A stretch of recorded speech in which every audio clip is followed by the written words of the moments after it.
Hello दोस्तों, मैं दीपक कुमार आप लोगों का इनविजुअल स्टडी में स्वागत करता हूं। आज हम लोग भारत की नदियों से संबंधित प्रश्नों की प्रैक्टिस करेंगे और सीरीज नंबर 38 को कवर करने जा रहे हैं। इससे पहले हम सीरीज 37 तक कवर कर चुके हैं, जिसमें मैं हर रोज़ 50 प्रश्नों की प्रैक्टिस करवाता हूं। आज हम जितनी भी भारत में नदियाँ बहती हैं उन नदियों के बारे में पढ़ेंगे। तो उसमें कहते हैं नंबर पहला क्वेश्चन, भारत की सबसे पवित्र नदी किसे कहा जाता है? तो गंगा नदी को सबसे पवित्र नदी कहा जाता है।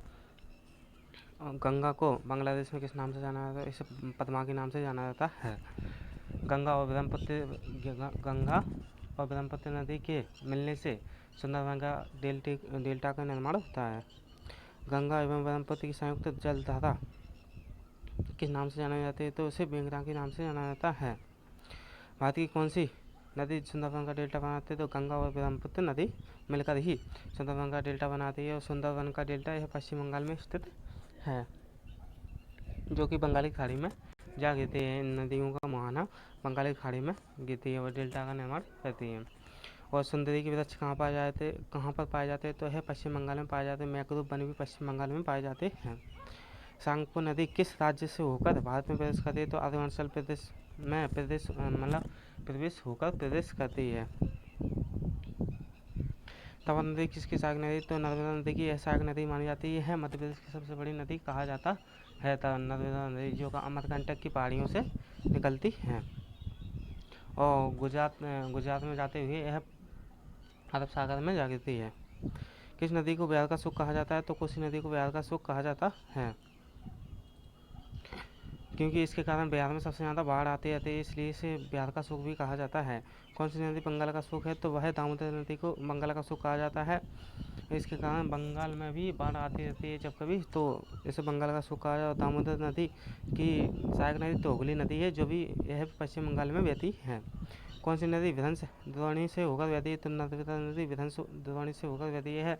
मध्य प्रदेश के अमरकंटक से निकलती है और बहती हुई वह महाराष्ट्र में होते हुए वह अरब सागर में जा गिरती है और एस्चुरी का निर्माण करती है।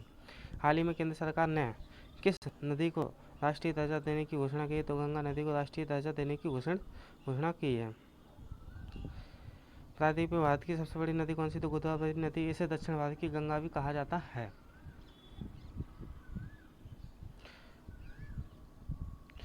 भारत में बहने के अनुसार भारत की सबसे लंबी नदी तो गंगा नदी भारत की सबसे लंबी नदी मानी गई है। कावेरी नदी कहाँ गिरती है? तो बंगाली खाड़ी में जा गिरती है। कावेरी नदी बंगाली खाड़ी में जा गिरती है।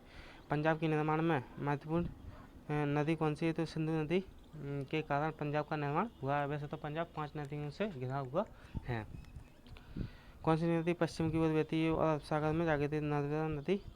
नर्मदा और ताप्ती नदी पश्चिम की ओर बहती है और अरब सागर में जा गिरती है और एस्चुरी का निर्माण भी करती है। कौन सी दो नदियाँ की लंबाई लगभग समान है? तो एक सिंधु नदी की लंबाई कितनी है? 2880 किलोमीटर, जबकि ब्रह्मपुत्र नदी की लंबाई है 2900 किलोमीटर है भारत में बहने के लिए। लेकिन अगर विश्व वर्ल्ड वाइड में देखा जाए तो जो ब्रह्मपुत्र नदी है तो यह सबसे लंबी नदी मानी गई है वैसे देखी जाए। कावेरी जल विवाद किन राज्यों के बीच है? तो कर्नाटक और तमिलनाडु के बीच में स्थित है, के बीच में है यह कावेरी जल विवाद। किस नदी को वृहद गंगा कहा जाता है? तो ऐसे गोदावरी नदी को वृहद गंगा कहा जाता है। प्रायद्वीप भारत की सबसे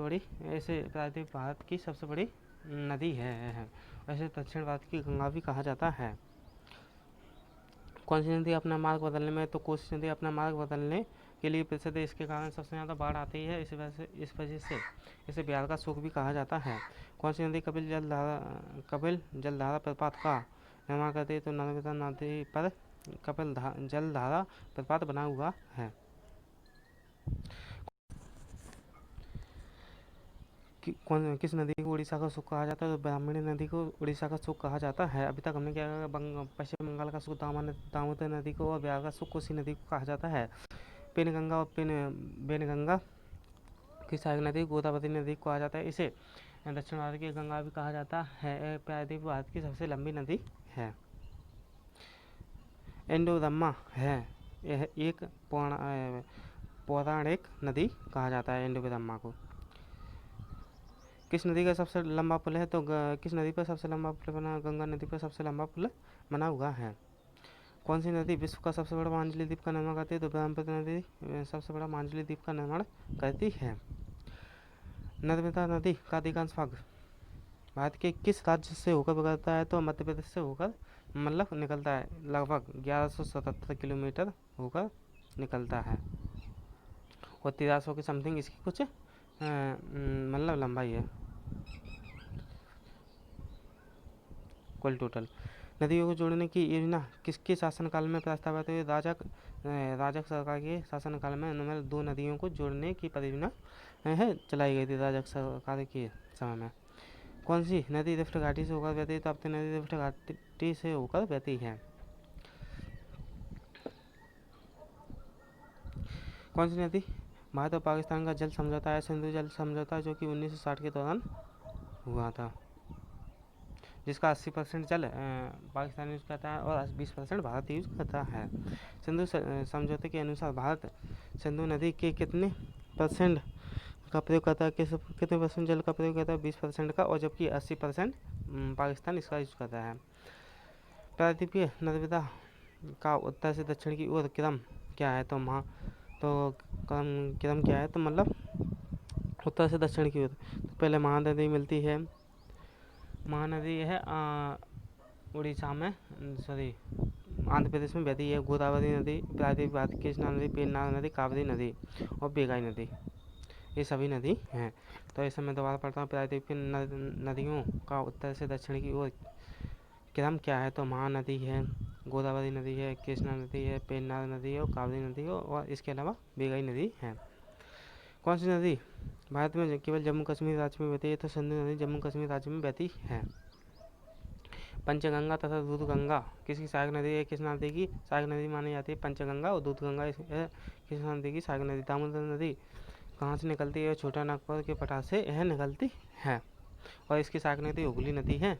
इसे पश्चिम बंगाल का शोक भी कहा जाता है। दक्षिणी भारत के पठारी प्रदेशों को कौन सी नदी दो भागों में विभाजित करती है? नर्मदा नदी दक्षिणी भारत के पठारी प्रदेशों को यह विभाजित करती है। क्षिप्रा नदी किसकी सहायक नदी है? चंबल नदी की सबसे सहायक नदी मानी जाती है। चंबल नदी पर कोटा शहर बसा हुआ है। भारत की कौन सी नदी का मुहाना उद्गम स्थल दोनों भारत से उत्तर दक्षिण की ओर जितनी नदियाँ बहती हैं उनका सभी नदियों का उनका उद्गम मतलब भारत से ही होता है। किस नदी के किनारे पर प्रसिद्ध महाकालेश्वर का मंदिर? तो नर्मदा नदी के किनारे महाकालेश्वर का मंदिर स्थित है। इसका सबसे बड़ा डेल्टा किन नदियों द्वारा? गंगा और ब्रह्मपुत्र नदी के द्वारा बनता है, जिसे सुंदरबन का डेल्टा कहा जाता है। पश्चिम बंगाल में बंगाल की खाड़ी में जा गिरती हैं ये दोनों नदियाँ और इनकी संयुक्त जलधारा को मेघना कहा जाता है, गंगा और ब्रह्मपुत्र नदी की। किस स्थान पर भागीरथी और अलकनंदा मिलकर गंगा का निर्माण करते हैं? तो देवप्रयाग में ऐसा होता है। देवप्रयाग यानी कि इसका नाम पहले इलाहाबाद था।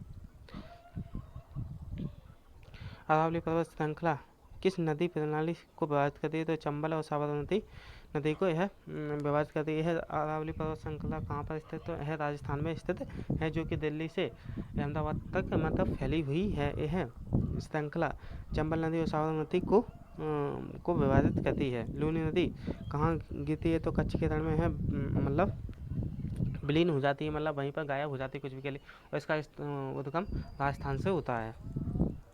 तिब्बत के मानसरोवर झील से कौन कौन सी नदियाँ आती है? सतलज, सिंधु, ब्रह्मपुत्र नदी, इन तीनों नदियों का तिब्बत के मानसरोवर झील के पास की नदियों से होता है। वहीं पर राक्षस ताल भी स्थित है।